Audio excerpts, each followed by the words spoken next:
Have you ever noticed how certain people just stay in your mind? You wake up and they're there. You're driving somewhere and suddenly you're thinking about them again.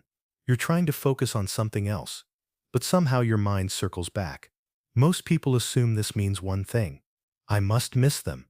Maybe they're thinking about me too. Maybe it's meant to be. But psychology tells a more interesting story. And it's not always romantic. See, when someone shows up in your mind every day, it usually means your brain is still trying to finish something that never got closure. Psychologists call this the Zeigarnik effect. It's the brain's tendency to hold on to unfinished emotional situations. Your mind hates unresolved stories. It keeps replaying them because it's trying to make sense of what happened. Think about it. When someone treats you well, respects you, and the relationship ends peacefully, you remember them, but you move on. But when something feels confusing, unfair, or incomplete, your brain keeps pulling the file back out. It replays conversations. It rewrites arguments. It imagines what you should have said because your brain is trying to solve the emotional puzzle. Sometimes, it's not love keeping someone in your mind. It's unfinished history, or your mind looking for answers to questions never answered.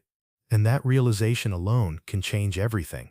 Many people spend months, sometimes years, believing they're not over someone, when in reality, what they're not over is the question marks that person left behind. Questions like, why did they change? Why did they say that? Why did they leave the way they did? Your brain keeps revisiting the memory like a detective returning to a crime scene, looking for clues. But here's the where most people fail to recognize. Closure rarely comes from the other person. It comes from your decision to stop asking questions that will never get answers, and being okay with that. If someone is in your mind every day, it doesn't automatically mean they're your soulmate, or you should get back together. Sometimes it simply means they triggered something in you that still needs attention. Maybe they touched a fear of abandonment.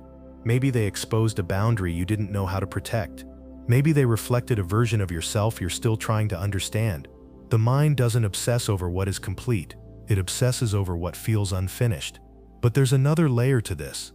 The more emotionally intense an experience is, the deeper it gets stored in memory. Psychologists know that emotion strengthens memory pathways.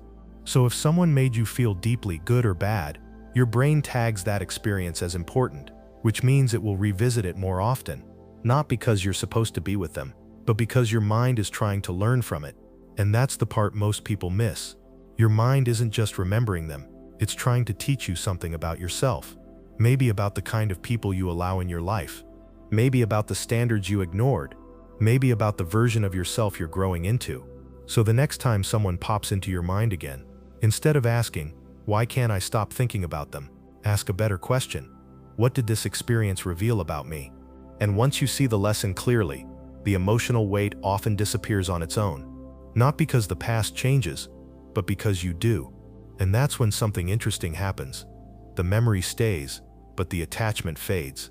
You stop replaying the story. You stop searching for answers that were never coming. And you move forward with a little more clarity about yourself and the kind of life you want to build. Now, if you can take a moment, please like this video, subscribe, and share your thoughts in the comments. And if this video helped you see something differently, even slightly, then it did its job, and maybe, just maybe, it helped you think again. Thanks for watching.